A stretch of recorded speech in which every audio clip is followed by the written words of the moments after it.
je m'appelle Olivier, et moi je suis musicien professionnel, c'est-à-dire que c'est mon métier.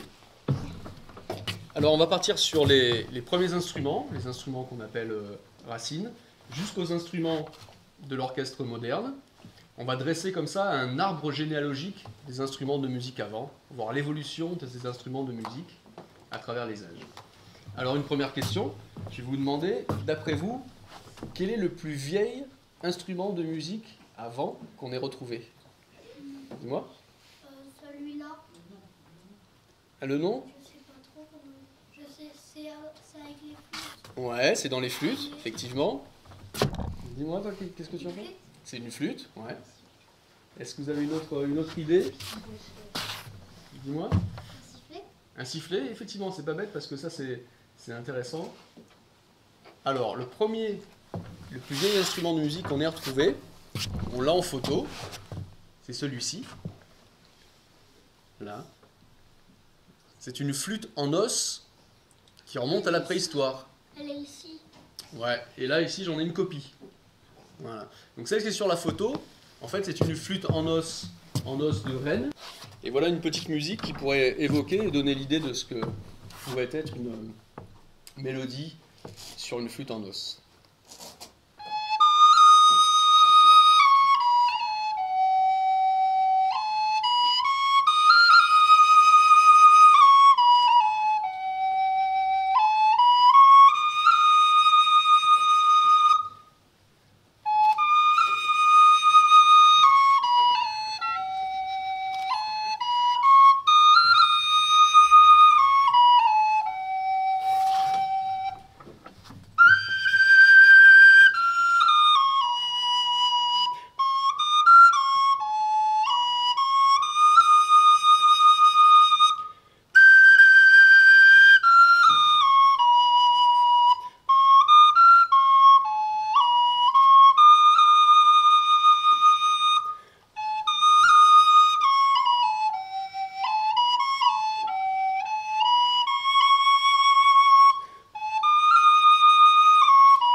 Voilà.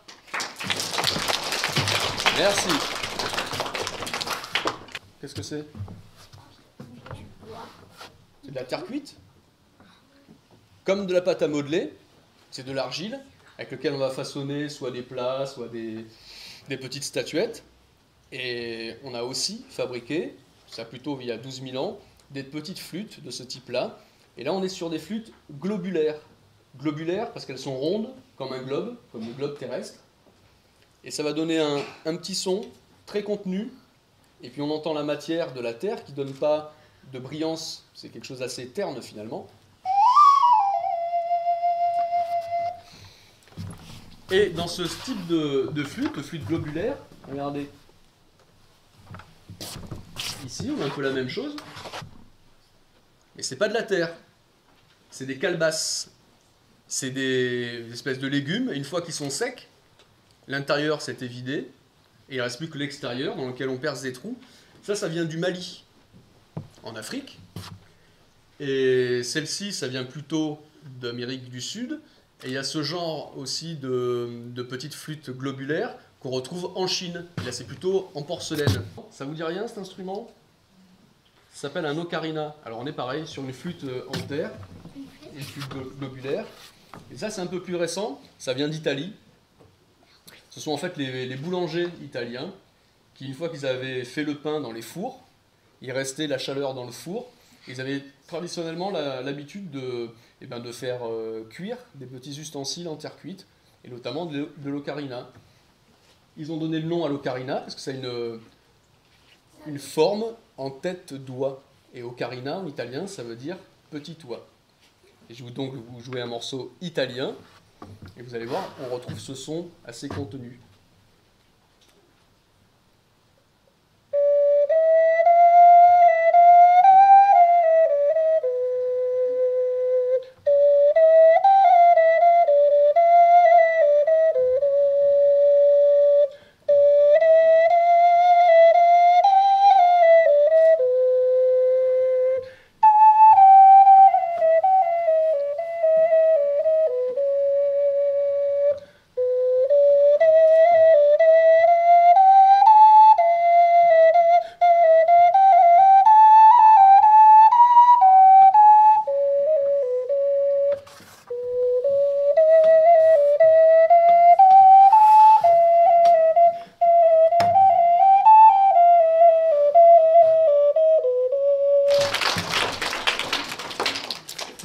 pour l'ocarina.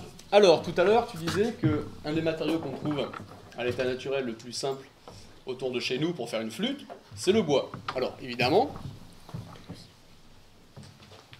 on a un type d'arbre qu'on trouve partout, ça s'appelle du sureau, c'est un petit arbuste, et il a une particularité, c'est que quand ce bois il devient sec, on peut facilement enlever l'écorce, et donc avoir un tube lisse, et puis surtout, regardez, hop, à l'intérieur, on a cette petite mousse, très souple, qui s'en va, c'est par là que passe la sève, en fait, pour nourrir le bois, et quand ça devient sec, ça tombe. Et donc ça nous fait un tube, un tuyau percé, c'est vraiment ce qui est nécessaire pour pouvoir faire une flûte. Et donc on va voir que plus l'instrument est long, si je bouge tous les trous, plus il est grave, et si je libère quelques trous, c'est plus aigu. L'autre particularité, c'est quand je vais souffler doucement, le son sera grave. Si je souffle un peu plus fort, sans changer les trous, je vais être sur l'aigu. Alors ça, c'est une flûte en sureau, très simple, très rustique, qu'on trouve un peu partout dans les campagnes.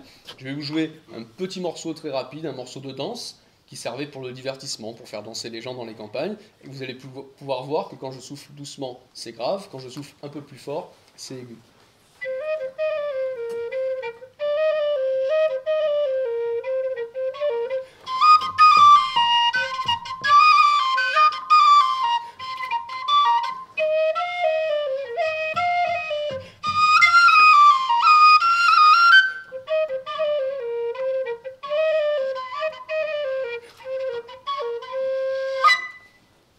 Voilà. Il faut savoir que la cornemuse, ça remonte assez loin, tellement loin que même les historiens ne savent pas exactement quelle est l'origine de l'instrument.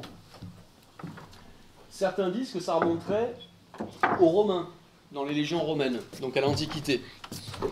Mais ce qu'il faut savoir, c'est que les cornemuses, il y en a un peu partout dans le monde. On en trouve beaucoup en Europe, on en trouve en Espagne. Au Canada, je ne connais pas, peut-être. En Écosse? On en trouve en Écosse, Oui. on en trouve en Italie, au Portugal. Un peu plus au sud, on en trouve en Afrique du Nord, au Maroc, en Tunisie, en Algérie. Et on a ce genre d'instrument qui reste une cornemuse. Dès qu'il y a une poche, dès qu'il y a un sac qu'on remplit d'air pour un instrument avant, c'est une cornemuse. Mais en fait,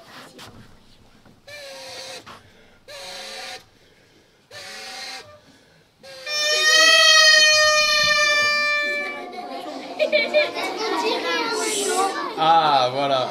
Ça vous fait penser à quoi comme animal, ça? Un gros lapin. Une vache. un cochon, Sérieusement, vous allez pas me sortir tous les noms d'animaux? Un cheval.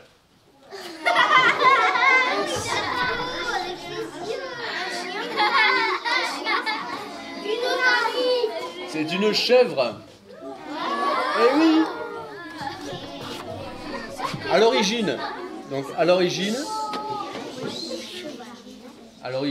les cornemuses, elles sont faites en chèvre. Eh oui. On retrouve la peau, voire même l'animal complet. Et ça vient des bergers. Voilà, ça c'est un mésoued, ça nous vient de Tunisie. Plus proche de chez nous, on a cet instrument. On retrouve un peu la même facture. C'est-à-dire qu'on a deux tubes qui sont cylindriques, qui ont la même grosseur en haut, en bas. Et une poche en cuir. Et la même chose, un porte-vent. Je gonfle la poche.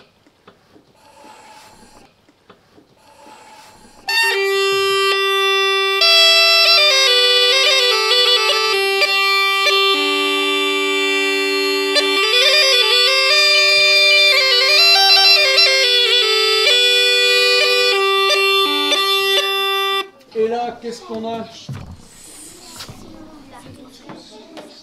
Ah, Là, on retrouve la chèvre. Donc là, c'est une fausse chèvre, on est bien d'accord. Hein. C'est des cordes de bois. Là, la poche, elle est même pas en cuir, elle est en tissu.